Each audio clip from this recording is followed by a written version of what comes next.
ये है 6 साल पुराना आउटडेटेड गैलेक्सी नोट 20 और आज मैं इस पर इंस्टॉल करने वाला हूँ One UI 8 एंड्रॉयड 16। अब ऑफिशियली तो इस पर सिर्फ एंड्रॉयड 13 और One UI 5.1 चल रहा है, जिसके बाद इसको कोई अपडेट नहीं मिली। सैमसंग का इस जैसे फ़ोन के लिए ये आखिरी तोहफा था, जिसका मतलब इसके अंदर कोई लेटेस्ट फीचर नहीं, no AI, nothing from the S26 era.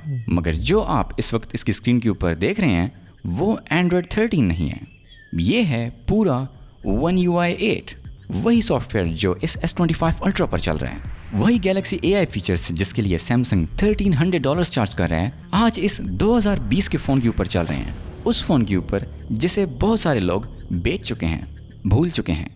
और नहीं, ये कोई ऐप नहीं, ना स्किन है और ना ही कोई लॉन्चर जो कि मैंने प्ले स्टोर से डाउनलोड किया हो। ये है एक प्रॉपर कस्टम रोम, और जब से मैंने इसको इंस्टॉल किया है तब से लेकर अब तक ये बिल्कुल स्टेबल चल रही है। सो आज मैं आपको बताने वाला हूँ कि ये मैंने किया कैसे, और अगर आप करना चाहें तो इसका तरीका क्या है। और हाँ, अगर आपके पास S20 या S20 प्लस या फिर S20 अल्ट्रा मौजूद है तो आप भी सेम प्रोसेस फॉलो कर सकते हैं, एज लॉन्ग एज कि आपके पास जो फ़ोन है वो एक्सिनस मॉडल है, स्नैपड्रैगन नहीं। और अब यहाँ पर मेरे पास चूँकि एक्सिनस मॉडल में सिर्फ नोट 20 है, नोट 20 अल्ट्रा नहीं, तो मैं यहाँ पर आपको सब कुछ नोट 20 के ऊपर दिखाऊंगा। लेकिन जो इस रोम के प्रोज एंड कॉन्स हैं वो तकरीबन सारे ही लाइनअप के लिए सेम हैं। लेकिन इससे पहले कि मैं आपको ये दिखाऊं कि ये मैंने किया कैसे, सबसे पहले मैं आपको ये बता दूं कि ये करने के बाद मुझे क्या क्या मिला और क्या क्या मैंने लूज़ कर लिया। अब जब मैंने पहली दफ़ा इसको बूट किया, मैंने सोचा था कि बूट लूप्स देखने को मिलेंगे, कैमरा स्विच करते वक्त ग्रीन टिंट आएगा, वैसे ही जैसे कि नोट 10 के ऊपर देखने को मिला था, या फिर शायद ऐप्स क्रैश करेंगी। मगर मुझे मिला क्या?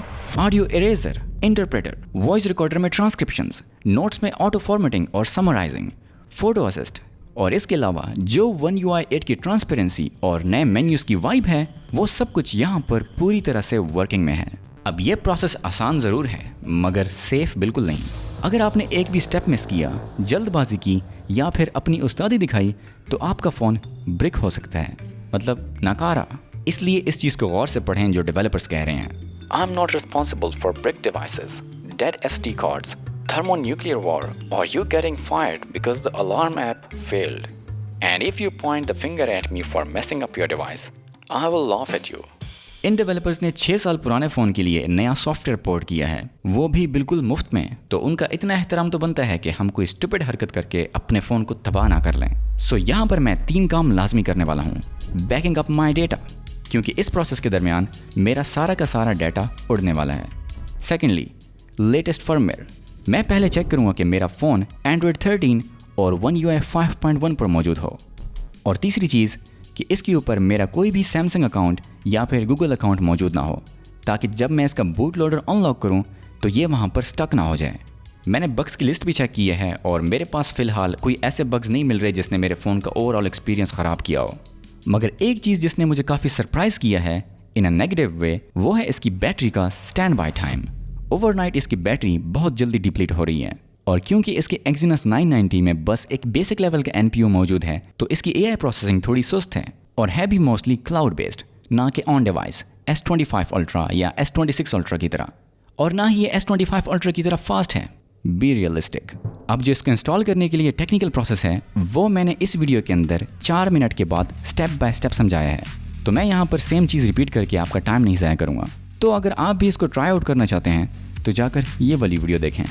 तो जैसे ही आप ये गाइड फॉलो करेंगे, कुछ ही देर बाद आपका फ़ोन बूट हो जाएगा One UI 8 पर, वो भी बगैर किसी चार्जेस के। अब यहाँ पर कुछ ज़रूरी बातें, ये कस्टम रोम इंस्टॉल करने के बाद ये फ़ोन मेरा कोई मेन फ़ोन तो नहीं होने वाला, क्योंकि बेशक इस कस्टम रोम ने इसको एक नई लाइफ दे दी है, लेकिन at the end of the day ये है तो कस्टम रोम ही। और जहाँ कस्टम रोम्स के बहुत सारे फ़ायदे हैं कि आपका फ़ोन बिल्कुल नया लगने लगता है, आपको नए फीचर्स मिल जाते हैं, वहीं पर इसके बहुत सारे नुकसान भी हैं। अक्सर स्टेबिलिटी की इश्यूज़ होते हैं, और चूँकि आपके फ़ोन का बूट लोडर अनलॉक्ड होता है तो कोई भी ऐसी ऐप जो कि आपके फ़ोन की इंटेग्रिटी को लाजमी चेक करती है, वो जैसे ही अनलॉक्ड बूट लोडर देखती है तो वो ऐप आपके फ़ोन के ऊपर चलना बंद हो जाती है, और फिर उसको चलाने के लिए आपको अपने फ़ोन को रूट करना पड़ता है। और फिर जहाँ रूट के बहुत सारे फ़ायदे हैं वहीं पर उसके नुकसान भी बहुत सारे हैं। इसलिए मैं आपको भी मशवरा नहीं दूंगा कि अगर आपके पास सिर्फ एक ही फ़ोन है जिसको आप यूज़ कर रहे हैं और आप सोच रहे हैं कि आप उसके ऊपर ये एक्सपेरिमेंट करें, तो मैं आपको यही कहूँगा ना ही करें तो बेहतर है। बैंकिंग ऐप्स, प्ले स्टोर की सर्टिफिकेशन और वैसे ही कस्टम रोम्स की जनरल अनप्रेडिक्टेबिलिटी की वजह से आपके लिए स्टॉक रोम ही बेहतर है, फिर चाहे वो कितनी ही पुरानी क्यों ना हो। तो फिर आपने क्यों इंस्टॉल किया इसे? मज़ा आता है इसलिए, और ये दिखाने के लिए कि इस हार्डवेयर के अंदर अब भी इतनी जान बाकी है कि ये नए फीचर्स को आराम से चला सके।